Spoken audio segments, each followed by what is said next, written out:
Since its introduction for the 2016 model year, the Mercedes-AMG GT has been steadily accumulating variants. First there was the GTS, then came the base GT, then the GTR, then the Roadster, and finally a GTC, available in both coupe and roadster trim levels. While on paper they're clearly differentiated, when looking at the stats, you can also see that they're seemingly not that different. So is there really a discernible difference between them in reality?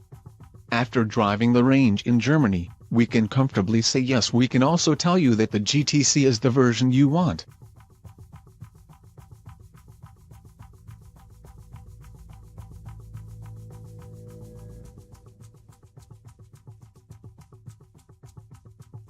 The Mercedes-AMG GTC is the happy medium between the track-hungry GTR and the lesser GT and GTS versions. This is clear even just by looking at the car. Though it shares the normal nose of the entry-level GTs, the GTC has the widened hips of the GTR. The rear bumper is unique to the GTC, since it features extra vents like those on the GTR, but not the full diffuser and center exhaust. This blend of normal GT and GTR on the outside sets the stage for how the car drives. Under the hood is the familiar twin-turbocharged 4.0-liter V8 used across the GT line.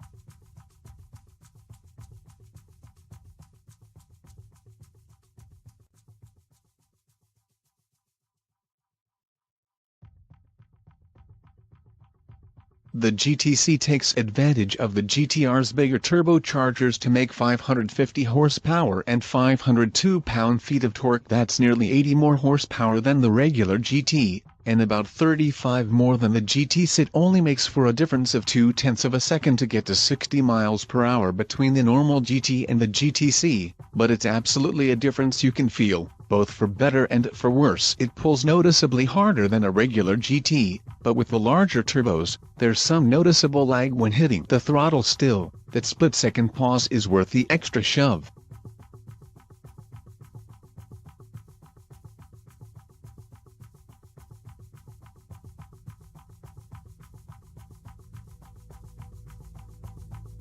The GTC's engine also breathes through a standard AMG Performance exhaust, which is an option on lower-spec GTS. Even if you don't spring for a GTC, this exhaust should be considered required. The simple fact of the matter is that the 4.0-liter Mercedes V8 isn't as charismatic as, say, the supercharged V8 in the F-Type SVR, or the flat plane crank-equipped Shelby GT350. It's effective, but mildly characterless. You know it's a V8, but you couldn't tell where it came from.